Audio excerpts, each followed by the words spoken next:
முந்தானேத்திக்கு right to information ஆக்ட்டை பற்றி ஒரு video பார்த்தோம். ஸோ அதில் இன்னும் கொஞ்சம் ஒரு கிளாரிட்டி வேணுன்ற மாதிரி ஒரு சில டவுட்ஸ் வந்து ஒரு சில வியூவர்ஸ் வந்து ரைஸ் பண்ணியிருந்தீங்க. ஸோ அதை பற்றி இன்னும் ஒரு கொஞ்சம் பெட்டர் இன்சைட் கிடைக்கிறதுக்காக இந்த வீடியோவில் ரைட் டு இன்ஃபர்மேஷன் ஆக்ட் சம்மந்தப்பட்ட ஒரு முக்கியமான ஒரு கேஸை பற்றி நம்ம பார்க்க போகிறோம்.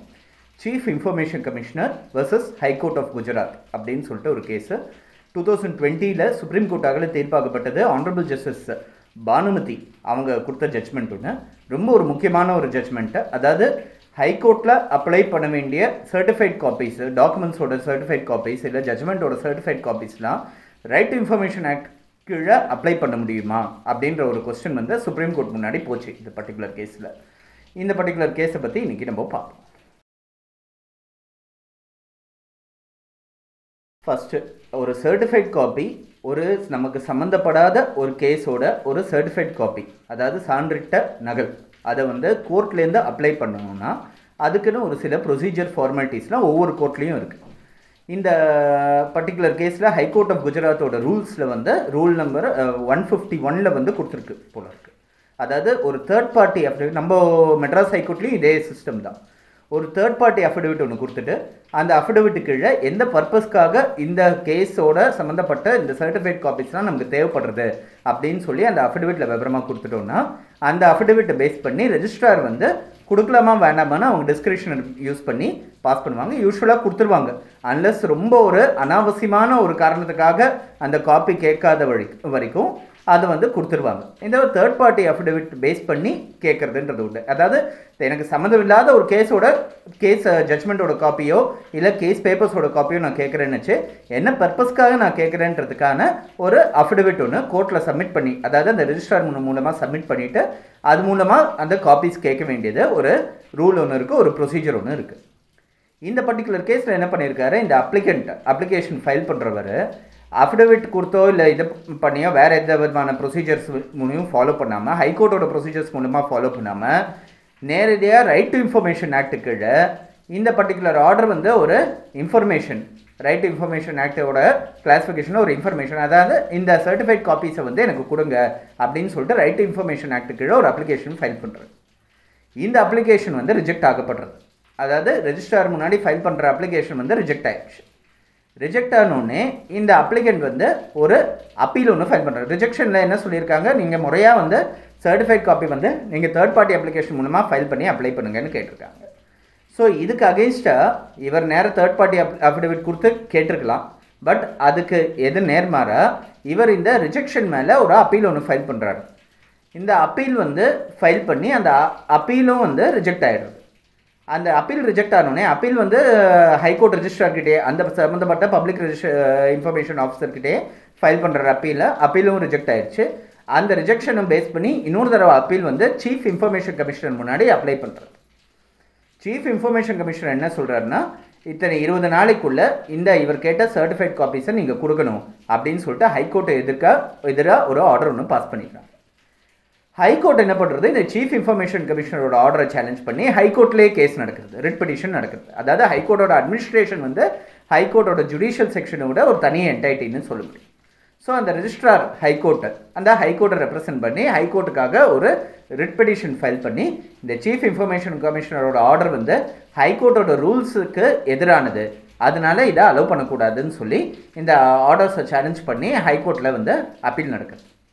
ஹைகோர்ட்டில் அப்பீல் நடக்கும்போது, ஹைகோர்ட்டில் ரிட் பெட்டிஷன் நடக்கும்போது ஹைகோர்ட்டில் என்ன பண்ணுறாங்கன்னா, இந்த சீஃப் இன்ஃபர்மேஷன் கமிஷனரோட ஆர்டர் சரியா தப்பான்னு சொல்லிட்டு ஃபைனல் டிஸ்போசலில் பரிசீலனையில் தெரிய வரும். பட் இடையில இந்த பர்டிகுலர் கேஸை பொறுத்த வரைக்கும் அவங்களுக்கு தேவையான காப்பீஸை வந்து 2 வீக்ஸ்க்குள்ளே நீங்கள் கொடுத்துருங்க.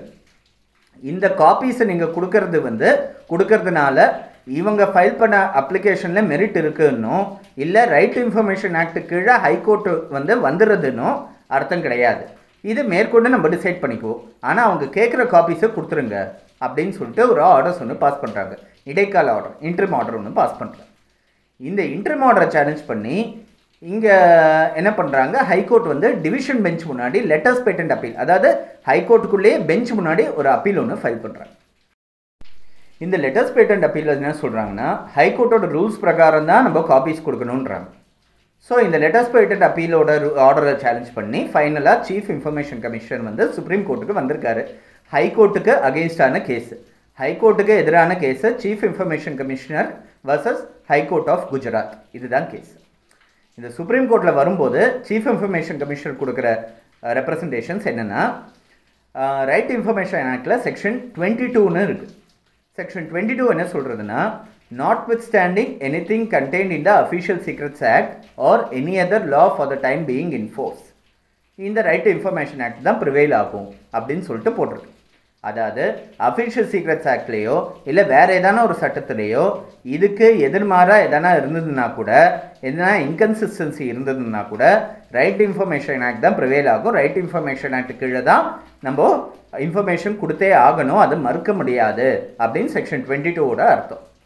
இந்த பர்டிகுலர் கேஸில் இன்ஃபர்மேஷன் மறுக்கப்பட்டிருக்கு. இவன் வந்து ரைட் இன்ஃபர்மேஷன் ஆக்ட் கீழே கொடுக்க வேண்டிய இன்ஃபர்மேஷன் நீங்கள் மறுத்துருக்கீங்க. செக்ஷன் 22ல் ஸ்பெசிஃபிக்காக இருக்குது ரைட் இன்ஃபர்மேஷன் ஆக்ட் தான் ப்ரிவேல் ஆகும்னு. ஆனால் நீங்கள் ஹைகோர்ட் ரூல்ஸில் செக்ஷன் ரூல் நம்பர் 151 பேஸ் பண்ணி நீங்கள் வந்து ஆர்டர்ஸ் கொடுக்காமல் இருக்கீங்க, நீங்கள் காப்பீஸ் கொடுக்காமல் இருக்கீங்க அப்படின்னு சொல்லிட்டு இவங்களோட கன்டென்ஷன். இப்போது சுப்ரீம் கோர்ட் முன்னாடி ஒரு சேலஞ்ச் இருக்குது. ஹைகோர்ட்டு அவங்களுக்கு விதிச்ச அவங்களோட அட்மினிஸ்ட்ரேஷனுக்கு விதிக்கப்பட்ட ரூல்ஸ் வந்து ஒஸ்தியா இல்லை தகவல் பெறும் உரிமை சட்டம்ன்றது ஒஸ்தியா? இதுதான் வந்து ஒரு கொஸ்டின்ஸ் வந்தது. காம்ப்ரஹென்சிவாக நிறைய விஷயத்தை வந்து கன்சிடர் பண்ணாங்க. அதில் மெயினான க்ரக்ஸ் மட்டும் ஒரு 3-4 ப்ரொவிஷன் மட்டும் நம்ம இதில் பார்ப்போம். அதில் நிறைய விஷயத்தை கன்சிடர் பண்ணி ஃபைனலாக ஒரு டெசிஷனுக்கு வந்தாங்க. ரைட் இன்ஃபர்மேஷன் ஆக்டில் செக்ஷன் 2F இருக்குது. அதில் தான் தகவல் அப்படின்னா என்னன்றதுக்கான ஒரு டெஃபினிஷன் வந்து அந்த கிளாஸில் தான் இருக்குது. அதில் வந்து இன்ஃபர்மேஷன்னா என்ன அப்படின்றத கொடுத்துருக்கு. இன்ஃபர்மேஷன் இன்க்ளூட்ஸ் ரெக்கார்ட்னா இன்ஃபர்மேஷன், மெமோன்னு ஒன்று இருந்ததுன்னா அது இன்ஃபர்மேஷனில் வந்துடுது, சர்க்குலர் எதனா இருந்ததுன்னா இன்ஃபர்மேஷன், ப்ரெஸ் ரிலீஸ் எதனா இருந்ததுன்னா அதுவும் வந்து தகவலுக்கு கீழே வருது. ஸோ என்னெல்லாம் இருக்குது, data material contain in electronic form, அதாவது எலக்ட்ரானிக்காக இருக்கக்கூடிய டேட்டா மெட்டீரியல் கூட ஒரு இன்ஃபர்மேஷன்ற கிளாஸிஃபிகேஷன் கீழே வருது. ஸோ எல்லாமே டீட்டெயில்டாக அதில் கொடுக்கப்பட்டிருக்கு. ஸோ இந்த செக்ஷன் 2 கிளாஸ் F கீழே ஒரு பெரிய ஒரு லிஸ்ட்டே ஒன்று கொடுத்துருக்கு. அது ஒரு எக்ஸாஸ்டிவ் லிஸ்ட்டுன்னு கூட சொல்ல முடியும். இதில் வந்து எக்ஸ்டென்ஷன் என்னென்னா, ஒரு ப்ரைவேட் பாடியோட இன்ஃபர்மேஷன் சம்மந்தப்பட்ட ஒரு இன்ஃபர்மேஷன், ஆனால் அந்த பப்ளிக் அத்தாரிட்டி கிட்ட கையில் இருக்கக்கூடிய ஒரு இன்ஃபர்மேஷன் கூட ஒரு தகவல் அப்படின்ற ஒரு ஆம்பிட்டுக்குள்ளே வருது, ஒரு ஸ்கோப்புக்குள்ளே வருது. ஸோ ஆர்டிஐ கீழே ஒரு இன்ஃபர்மேஷன் கேட்க முடியும்னா என்னெல்லாம் கேட்க முடியும்னா, செக்ஷன் 2F கீழே இருக்கிற எந்த இன்ஃபர்மேஷன் வேணாலும் கேட்க முடியும். இவங்க கீழே இருக்கிற சர்டிஃபைட் காப்பீஸ், அந்த ஆர்டர்ஸோட ஜட்ஜ்மெண்ட்டோட காப்பீஸ் வந்து ஜட்ஜ்மெண்ட்டோட டெக்ஸ்ட் வந்து இது இன்ஃபர்மேஷன்ற கேட்டகரிக்குள்ளே வந்துடுது. அதில் எந்த விதமான சந்தேகமும் இல்லை. இது ஒரு விஷயம். ரெண்டாவது, supreme court of India versus சுபாஷ் சந்திர அகர்வால் அப்படின்னு ஒரு கேஸ். ரைட் இன்ஃபர்மேஷன் ஆக்டில் இது இன்னொரு ரொம்ப லேண்ட்மார்க்கான ஒரு கேஸ். இதில் என்னென்னா, ஜட்ஜஸோட அசட்ஸ் அண்ட் லைபிலிட்டிஸ்லாம் பப்ளிஷ் பண்ண சொல்லி கேட்டு ரைட் இன்ஃபர்மேஷன் ஆக்ட் கீழே அப்ளிகேஷன், ஜட்ஜஸ்க்கு என்னெல்லாம் சொத்து பத்து இருக்குது, என்னெல்லாம் சொத்து இருக்குது அப்படின்னு சொல்லி பப்ளிஷ் பண்ண கேட்ட ரைட் இன்ஃபர்மேஷன் அப்ளிகேஷன். இந்த பர்டிகுலர் ஆர்டிஐ அப்ளிகேஷன் பேஸ் பண்ணி இந்த ஆர்டிஐ அப்ளிகேஷன் அலோவ் பண்ணலாமா வேண்டாமா, இது ஏன்னா ஒரு பர்சனல் இன்ஃபர்மேஷன். அதனால் நான் நேற்றுக்கே நிறைய இது சொன்னேன், நிறைய எக்ஸம்ஷன் சொன்னேன். அந்த எக்ஸம்ஷனில் பர்சனல் இன்ஃபர்மேஷன்றது இருந்தது. ஸோ ஒருத்தரோட தனிப்பட்ட ஒரு ஜட்ஜோட அசட்ஸ் அண்ட் லைபிலிட்டிஸ் சம்மந்தப்பட்ட இன்ஃபர்மேஷன் வந்து பர்சனல் இன்ஃபர்மேஷனா இல்லை ஆர்டிஐ கீழே கொடுக்கலாமா அப்படின்ற ஒரு கொஸ்டின் எழுப்பட்டது. அப்போ வந்து ஜட்ஜஸோட சம்மந்தப்பட்ட இன்ஃபர்மேஷன் வந்து ஆர்டிஐ கீழே ஒரு பப்ளிக் இன்ஃபர்மேஷன் தான், அது கொடுக்கறதுல எந்த விதமான தவறும் கிடையாது அப்படின்னு சொல்லி ஒரு கான்ஸ்டியூஷன் பெஞ்ச், சுப்ரீம் கோர்ட்டோட பெஞ்ச் வந்து ஒரு ஆர்டர்ஸ் பாஸ் பண்ணாங்க. இது ஒரு முக்கியமான ஒரு கேஸ், இதை கன்சிடர் பண்ண வேண்டியதாக இருக்குது. மூணாவது, செக்ஷன் 22, அதை பற்றி ஏற்கனவே சொன்னோம். நான் அப்ஸ்டாண்டிங் கிளாஸ், அதாவது notwithstanding anything contain for the time, notwithstanding anything contain இந்த அஃபிஷியல் சீக்ரெட்ஸ் ஆக்ட். அதாவது இதுக்கு முன்னாடி இந்த சட்டம் அஃபிஷியல் சீக்ரெட்ஸ் ஆக்ட்னு ஒரு சில விஷயங்கள்லாம் வந்து சீக்ரெட்டாக ரகசியமாக வச்சுக்க வேண்டிய ஒரு சில இன்ஃபர்மேஷன்லாம் இருக்குது அப்படின்றத official secrets act. So official secrets ஆக்டில் இருக்கிறதுக்கும் அப்பாற்பட்டு வேறு எந்த சட்டத்துலேயும் இருந்ததுனாலும் ரைட் இன்ஃபர்மேஷன் தான் ப்ரிவேல் ஆகும், தகவல் பெறும் உரிமை சட்டம் தான் ப்ரிவேல் ஆகும்னு சொல்லிட்டு செக்ஷன் 22ல் இருக்குது. இது தவிர செக்ஷன் 6ல் வந்து ஒரு ப்ரொவிஷன் இருக்குது. அதாவது ஒரு தகவல் கேட்க வேண்டியது இருந்ததுன்னா அந்த மனுவில் வந்து அதுக்கான ரீசன்ஸை ஸ்பெசிஃபை பண்ணணுன்ற அவசியம் கிடையாது, அதனால காரணங்களை கொடுக்கணுன்றதை தெளிவுபடுத்தணுன்ற அவசியம் கிடையாதுன்றது இருக்குது. ஸோ செக்ஷன் 6ல் வந்து காரணம் கொடுக்க வேண்டியதுன்றத அவசியம் கிடையாதுன்றது இருக்குது. இது வந்து வேறு எல்லா சட்டத்துக்கும் மேலே ஆர்டிஐ தான் ப்ரிவேல் ஆகுன்றதும் இருக்குது.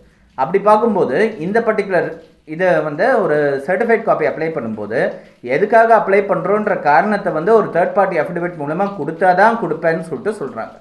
இந்த ரைட்டு காரணம் இல்லாமல் காரணம் சொல்லாமல் நான் ஒரு தகவல் கேட்கக்கூடிய என்னோட உரிமை பறிப்போகுதுன்றது தான் இதில் மெயினான கன்டெக்ஷன்.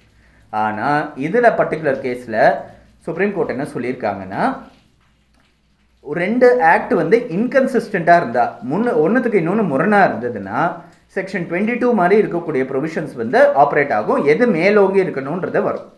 இது வந்து ஹைகோர்ட்டில் ஒரு ப்ரொவிஷன் ஒன்று கொடுத்துருக்காங்க, ஒரு ப்ரொசீஜர் ஒன்று கொடுத்துருக்காங்க. இப்படி வந்து இன்ஃபர்மேஷன் வாங்கிக்கோங்க அப்படின்றது இருக்குது. இங்கே வந்து ஆர்டிஐ ஆக்டில் ஒரு ப்ரொவிஷன் ஒன்று கொடுத்துருக்காங்க, ப்ரொசீஜர் கொடுத்துருக்காங்க. ஆர்டிஐ ஆக்டுன்றது ஜென்ரல் ப்ரொவிஷன், ஹைகோர்ட் ரூல்ஸில் இருக்கிறது ஸ்பெசிஃபிக் ப்ரொவிஷன். அப்படி இருக்கும்போது தனிப்பட்ட இன்ஃபர்மேஷன் கொடுக்கறதுக்கு தான் ப்ரொசீஜர்னு ஒன்று கொடுக்கப்பட்டிருக்குன்னு நினச்சி அந்த ப்ரொசீஜரை தான் ஏற்றுக்கணுமே தவிர்த்து இன்ஃபர்மேஷன் கொடுக்கக்கூடாதுன்னு எதனா ப்ரொசீஜர் எதனா இருந்ததுன்னா அப்போ வந்து ஆர்டிஐ ஆக்ட் வந்து மேலோங்கி நிற்கும். அதில் வந்து சந்தேகமே கிடையாது. ஆனால் இன்ஃபர்மேஷன் கொடுக்கறதுக்கு தனிப்பட்ட ப்ரொசீஜர் ஒன்று கொடுக்கறதுக்குன்றச்சு அதை வந்து கன்சிடர் பண்ணாமல் விடக்கூடாது. ஹைகோர்ட் ஆஃப் குஜராத் கீழே இருக்கக்கூடிய ரூல்ஸு கீழே ஒரு சர்டிஃபைட் காப்பிக்கு முறையாக அப்ளை பண்ணி தான் வாங்கணுன்றது சரியான ஒரு அண்டர்ஸ்டாண்டிங்காக இருக்கும். அதனால இந்த அப்பீலை பொறுத்த வரைக்கும் இட்ஸ் டிஸ்மிஸ்டு. இந்த ஹைகோர்ட் ஆஃப் குஜராத் கீழே என்ன பேப்பர்ஸோட என்ன கேஸோட சர்டிஃபைட் காப்பீஸ் வேணுமோ அதுக்கு நியாயமான ரீசன்ஸ் சொல்லி ஒரு தேர்ட் பார்ட்டி அஃபிடவிட் மூலமாக ஒரு அப்ளிகேஷன் கொடுத்து ரெஜிஸ்ட்ரார் சாட்டிஸ்ஃபை ஆகுனா அந்த சர்டிஃபைட் காப்பி கையில் கிடைக்கும் அப்படின்னு சொல்லிட்டு ஒரு ஆர்டர்ஸ் ஒன்று பாஸ் பண்ணியிருக்காங்க. இந்த கேஸோட இம்பார்ட்டன்ஸ் என்னென்னா, ஒரு ஜென்ரல் ப்ரொசீஜர்னு ஒன்று இருக்கச்சு, ஒரு ஸ்பெசிஃபிக் ப்ரொசீஜர் இருக்கச்சு, ஜென்ரலாக இருக்கிற ஆர்டிஐ ஆக்டை ரிசார்ட் பண்ண முடியாதுன்றது இருக்குது. பட் இதுக்கும் ஒரு சில விளக்குகள் விதிவிலக்குகள்லாம் இருக்குது, இல்லைன்னு சொல்ல. எல்லாத்துக்கும் மேலே கோர்ட்டோட அட்மினிஸ்ட்ரேஷன் சம்மந்தப்பட்ட ஒரு சில ப்ரொசீஜர்ஸ் எதனா இருந்ததுன்னா அதுக்கு வந்து ஆர்டிஐ ஆக்டை அப்ளை பண்ண முடியாது அப்படின்றது இருக்குது. கேஸோட ஸ்டேட்டஸ் தெரிஞ்சுக்கிறதுக்கு கூட ஆர்டிஐ ஆக்டை யூஸ் பண்ணி அப்ளை பண்ண முடியும். ஆனால் அந்த கட்டோட காப்பி இல்லை ஒரு பேப்பர்ஸோட காப்பி டாக்குமெண்ட்ஸோட காப்பிக்கெல்லாம் ஆர்டிஐ ஆக்டை வந்து ஜென்ரலைஸ் பண்ணி கொடுத்துட்டோன்னா நாளைக்கு எல்லா கேஸ்லையும் எதிர்த்தரப்பினரோட டாக்குமெண்ட்ஸோட சர்டிஃபைட் காப்பி வேணும்னு சொல்லிட்டு ஆர்டிஐயில் அப்ளை பண்ணிட்டு போயிடுவாங்க. அது வந்து ரொம்ப ஒரு கேட்டஸ்ட்ராஃபிக்காக இருக்கும். எந்த கேஸுக்குமே வந்து மெரிட் இல்லாமல் இருக்கும். கோர்ட்டை நம்பி கொடுக்குற இன்ஃபர்மேஷனுக்கான சீக்ரஸி மெயின்டைன் ஆகாமல் இருக்குன்றதுக்காக சுப்ரீம் கோர்ட் வந்து இந்த மாதிரி ஒரு ஜட்மெண்ட் ஃபார்முலேட் பண்ணாங்க.